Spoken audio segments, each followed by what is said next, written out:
Yang pertama adalah Platda berjalan yang dimulai pada tanggal 14 Februari hingga bulan Juni.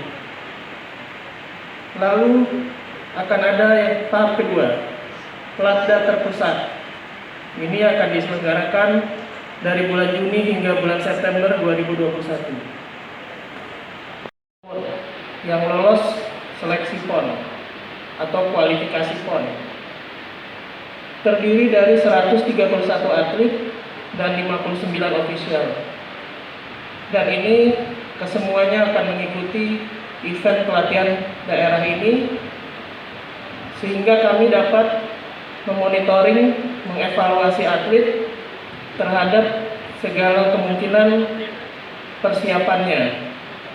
Dan kami harapkan di Platda ini atlet akan diseleksi secara maksimal dengan tentu bertujuan utama untuk prestasi bagi Provinsi Sumatera Selatan di PON ke-20 tahun 2021. Sebagai laporan Pak Gubernur dan hadirin sekalian, sudah kami lakukan langkah awal dengan tes fisik atlet berlangsung tanggal 11 dan 12 Februari 2021 di Stadion Bumi Sriwijaya.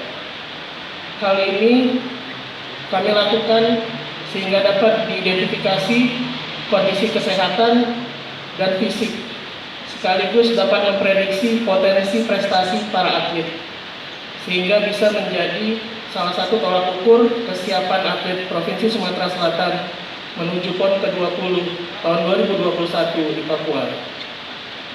Sebagai info tambahan Pak Gubernur dan hadirin sekalian, kita semua mengetahui masih ada tarik ulur dan ketidakpastian 10 cabur di PON ke-20 tahun 2021.